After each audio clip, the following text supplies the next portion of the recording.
जय श्री कृष्ण मित्रों, अगर आप इस ज्ञान को जीवन में उतार लें तो कोई भी समस्या, कोई भी दुख आपको हिला नहीं पाएगा। हम सभी इस संसार में दौड़ते भागते रहते हैं। हर किसी की एक चाह है, पैसा, नाम, शोहरत, परिवार की खुशियां, समाज में सम्मान। लेकिन क्या आपने गौर किया, आज तक जिसने भी ये सब पाया है वह भी कभी ना कभी दुखी ही रहा है। तो सवाल है, दुख क्यों? इसका उत्तर है माया। भगवान श्री कृष्ण ने गीता में कहा है, देवी हयेशा गुणमयी मम माया दुरत्यया मामेव ये प्रपद्यन्ते माया में ताम तरन्ति ते। अर्थात मेरी यह दिव्य माया बड़ी कठिन है, जिसे जीतना आसान नहीं है, लेकिन जो मेरी शरण में आता है वही इस माया को पार कर जाता है। यानी समस्या यह नहीं कि माया है, समस्या यह है कि हम उसे असली समझकर उसमें फंस जाते हैं। माया का मतलब है भ्रम, झूठे आकर्षण, दिखावा। आप देखिए, जब बच्चा रोता है तो उसे खिलौना देकर चुप कराते हैं, वह खिलौने को असली समझकर खुश हो जाता है, लेकिन वही खिलौना टूटते ही बच्चा फिर रोने लगता है। यही हम बड़े होकर भी करते हैं। पैसे, गाड़ी, मोबाइल, रिश्ते, स्टेटस हमारे खिलौने हैं।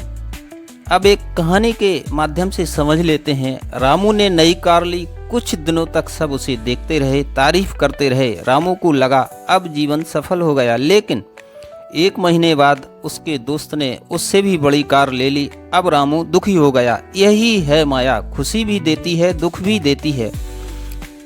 ये ही संस्पर्शजा भोगा दुख योनौ एवते आद्यंतवन्तः कौन्तेय न तेषु रमन्ते बुधा। इंद्रियों के भोग सुख के कारण दुख ही हैं।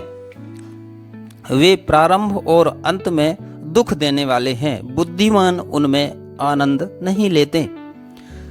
अष्टावक्र ऋषि का दृष्टिकोण देख लेते हैं। अष्टावक्र जी जो 8 अंगों से टेढ़े थे।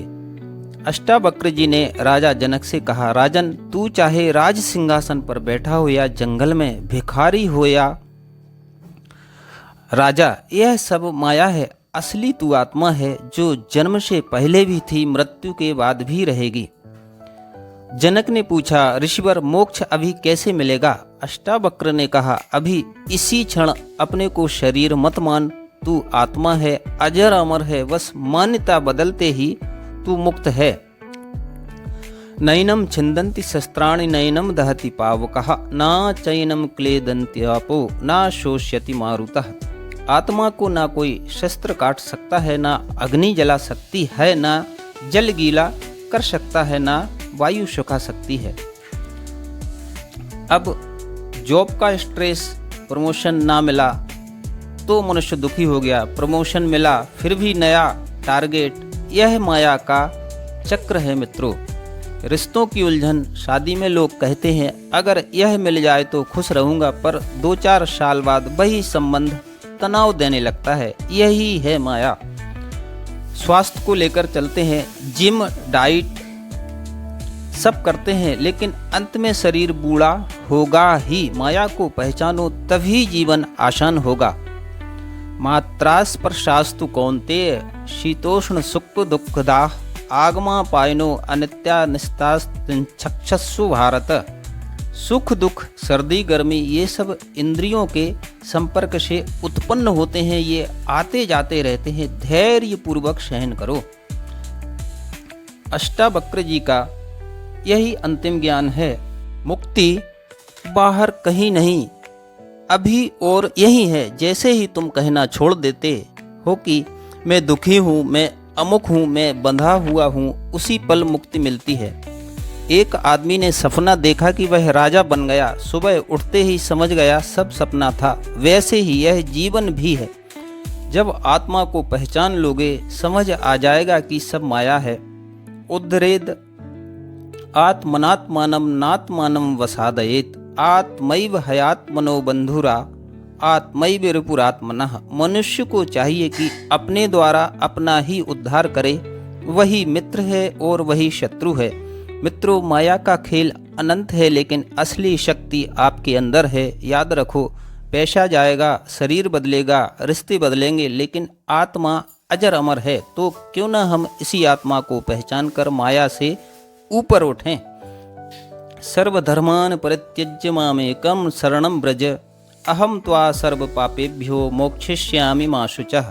सब धर्मों को छोड़कर केवल मेरी शरण में आओ, मैं तुम्हें सब पापों से मुक्त कर दूंगा, चिंता मत करो। अगर आप इस ज्ञान को जीवन में उतार लें तो कोई भी समस्या, कोई भी दुख आपको हिला नहीं पाएगा। याद रखो, आप आत्मा हैं, शरीर नहीं। बाकी सब माया का खेल चल रहा है और आत्मा हमेशा मुक्त ही है। तो मित्रों, आज से ठान लो, मैं माया का गुलाम नहीं, आत्मा का साक्षी हूँ। यही है अष्टावक्र ऋषि का अंतिम ज्ञान। यदि यह ज्ञान आपके दिल को छू गया हो तो चैनल को लाइव देखें, लाइक करें, सब्सक्राइब करें और अपने मित्रों के साथ शेयर जरूर करें। और हाँ, यदि आपको इन शब्दों में कोई वाक्य पसंद आया हो या गीता का कोई श्लोक आपके मन को भा गया हो तो इसे कमेंट बॉक्स में अवश्य लिखें। आपकी एक पंक्ति कई लोगों के लिए प्रेरणा बन सकती है। जय श्री कृष्ण।